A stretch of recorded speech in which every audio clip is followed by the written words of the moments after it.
Kajian ini sangat sensitif, dan mungkin bisa menyinggung penonton yang berkeyakinan Trinitas, karena video ini memakai sudut pandang Islam. Video ini, sekaligus melanjutkan diskusi di kolom komentar pada video surat jaminan Nabi Muhammad. Selanjutnya, ada yang berpendapat, semua agama sama. Ada pula yang berpendapat, agama itu produk budaya, diciptakan oleh manusia supaya mengenal Tuhannya. Ada lagi pendapat, agama diciptakan manusia untuk berdialog dengan Tuhan. Nah, video kali ini bukan untuk mendukung klaim itu, tapi sepertinya lebih menarik untuk membantahnya.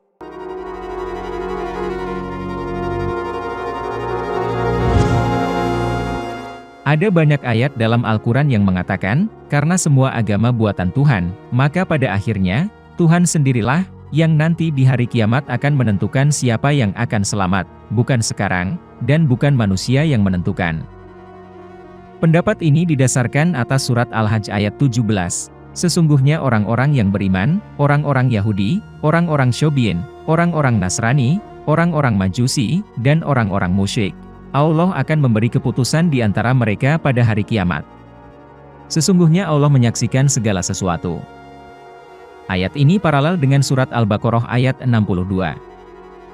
Sesungguhnya, orang-orang yang beriman, orang-orang Yahudi, orang-orang Nasrani, dan orang-orang Syobiin, siapa saja yang beriman kepada Allah dan hari akhir, dan melakukan kebajikan, mereka mendapat pahala dari Tuhannya, tidak ada rasa takut pada mereka, dan mereka tidak bersedih hati. Kemudian juga ada kesamaan redaksi dari surat Al-Maidah ayat 69. Sesungguhnya, orang-orang yang beriman, orang-orang Yahudi, Syobiin, dan orang-orang Nasrani, barang siapa beriman kepada Allah, kepada hari kemudian, dan berbuat kebajikan, maka tidak ada rasa khawatir padanya, dan mereka tidak bersedih hati. Sebenarnya, Al-Quran memiliki banyak ungkapan dalam mengidentifikasi kaum Yahudi dan Nasrani. Tentang kaum Yahudi, ada dua jenis identifikasi dalam Al-Quran.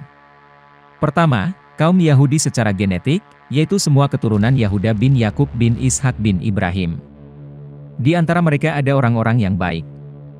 Kepada mereka inilah, ketiga ayat itu ditujukan, dan bukan kepada seluruh kaum Yahudi. Kedua, kaum Yahudi yang anti dan menentang kerasulan Muhammad. Mereka inilah yang kemudian menjadi gerakan Zionis, dan yang sejak tahun 1948 menjadi negara Israel. Kepada mereka inilah, surat Al-Maidah ayat 82 ditujukan. Pasti akan kamu dapati orang yang paling keras permusuhannya terhadap orang-orang yang beriman, ialah orang-orang Yahudi dan orang-orang musyrik. Dan pasti akan kamu dapati orang yang paling dekat persahabatannya dengan orang-orang yang beriman. Ialah orang-orang yang berkata, sesungguhnya kami adalah orang Nasrani.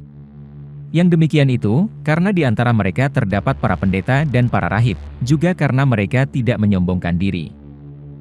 Ayat ini dengan sangat tegas menyatakan, pasti akan kamu dapati orang yang paling keras permusuhannya terhadap orang-orang beriman, ialah orang-orang Yahudi dan orang-orang musyrik.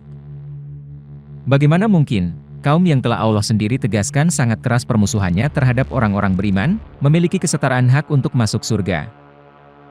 Demikian pula deskripsi tentang kaum Nasrani dalam Al-Quran, terbagi dua kelompok. Kelompok pertama, menunjuk kepada kaum yang menolong Nabi Isa, yang pada masa itu disebut Al-Hawariyun. Saat ini mereka adalah Kristen Ortodoks, yang berpusat di Rusia.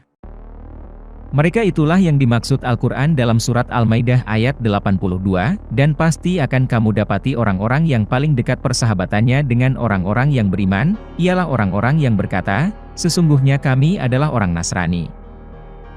Kelompok kedua, adalah kaum Nasrani yang menganut Trinitas.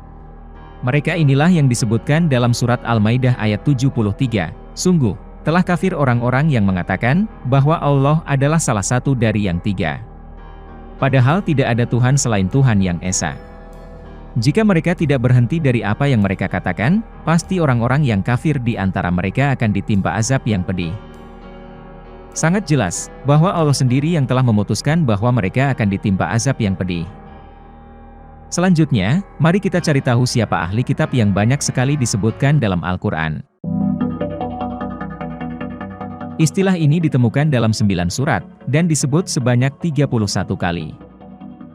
Dalam surat Ali Imran ayat 199 disebutkan, bahwa di antara ahli kitab, ada orang-orang yang beriman. Dan sesungguhnya, di antara ahli kitab ada yang beriman kepada Allah, dan kepada apa yang telah diturunkan kepadamu, dan yang diturunkan kepada mereka. Karena mereka orang-orang yang berendah hati kepada Allah, dan mereka tidak memperjualbelikan ayat-ayat Allah dengan harga yang murah, mereka mendapatkan pahala di sisi Tuhan mereka. Sungguh Allah sangat cepat perhitungannya. Namun, Al-Quran juga menegaskan, bahwa kebanyakan ahli kitab termasuk orang-orang fasik. Dalam surat Ali Imran ayat 110, sekiranya ahli kitab beriman, tentulah itu lebih baik bagi mereka. Di antara mereka ada yang beriman, dan kebanyakan mereka adalah orang-orang yang fasik. Dari uraian ini dapat diambil kesimpulan sementara, bahwa baik kaum Yahudi maupun Nasrani terbagi dua golongan, yaitu mereka yang beriman kepada Allah dengan sejumlah ciri yang disebutkan dalam surat Ali Imran ayat 199, dan mereka yang tidak beriman atau menentang keimanan, dengan ciri-ciri yang bisa disimpulkan secara mafhum mukhalafah, atau kebalikan dari kelompok pertama. Boleh jadi, Allah akan memutuskan kelak di hari kiamat siapa yang akan selamat, adalah mereka yang termasuk kelompok pertama, yang ciri-cirinya dirinci pada surat Ali Imran ayat 199, dan tidak berlaku bagi semua kelompok. Sejak dahulu sampai sekarang, kita sama-sama mengetahui, bahwa di atas bumi ini banyak terdapat agama. Sebut saja Islam, Kristen, Hindu, Buddha, Yahudi, Konghucu, dan lain sebagainya. Semua agama adalah ciptaan Tuhan. Namun yang menjadi pertanyaannya adalah, apakah semua agama tersebut berasal dari Tuhan yang sama? Kalau memang berasal dari Tuhan yang sama, kenapa harus terjadi perbedaan-perbedaan antara agama yang satu dengan yang lainnya? Atau jangan-jangan, agama tersebut hanyalah ciptaan manusia saja? Agama bisa kita pahami sebuah sistem sosial yang dikemas dalam satu paket lalu diberi nama. Mungkin bisa dikatakan, agama adalah ciptaan Tuhan, dan manusialah yang menemukan. Hampir sama seperti sebuah sistem dalam perusahaan, atau penemuan di bidang teknologi maupun ilmiah. Sebagai contoh, Isaac Newton bukanlah pencipta gravitasi, tapi penemu gravitasi. Thomas Alva Edison dikenal sebagai penemu bola lampu pijar, bukan pencipta bola lampu pijar. Walaupun dia telah membuat fisik dari bola lampu pijar. Namun yang paling penting adalah, dia menemukan sistemnya, bagaimana caranya bola lampu itu bisa menyala. Dalam hal agama, dikenal dengan adanya pendiri, atau lebih tepatnya leader. Seperti agama Buddha pendirinya Siddhartha Gautama, dan lain sebagainya. Yang kemudian menjadi masalah, adalah sepeninggal leadernya. Para pengikutnya terpecah menjadi beberapa golongan. Golongan yang satu, menganggap sesat golongan yang lain. Padahal, belum tentu golongannya ada di jalan yang benar menurut Tuhan. Dan ternyata, perbedaan ini memang sengaja dibuat oleh Tuhan, untuk menguji manusia, tentang karunia-Nya. Al-Maidah ayat 48, bagian terakhirnya menjelaskan, seandainya Allah menghendaki, niscaya Dia menjadikanmu satu umat. Akan tetapi, Allah hendak mengujimu tentang karunia yang telah Dia anugerahkan kepadamu. Maka, berlomba-lombalah dalam berbuat kebaikan. Hanya kepada Allah kamu semua kembali, lalu Dia memberitahukan kepadamu apa yang selama ini kamu perselisihkan. Pendapat dan pilihan agama, maupun mazhab yang sekarang kita yakini, bisa saja salah. Namun ternyata, itu juga merupakan kemuliaan Allah. Inilah yang dikatakan iblis ketika hendak menyesatkan manusia. Perhatikan kalimatnya, iblis berkata, demi kemuliaanmu, pasti aku akan menyesatkan mereka semuanya. Bisa dilihat, alasan iblis menyesatkan manusia, tidak serta-merta karena dia dikutuk jadi kerak neraka saja, tapi juga atas inisiasinya untuk memuliakan Allah. Dan karena kita sama-sama tidak tahu mana yang benar menurut pandangan Allah, hanya yakin benar menurut pandangan sendiri atau pandangan gurunya, maka, ada golongan yang memilih mengambil sikap plural. Pluralisme agama, adalah sebuah konsep yang mempunyai makna luas, berkaitan dengan penerimaan terhadap agama-agama yang berbeda, dan dipergunakan dalam cara yang berbeda pula.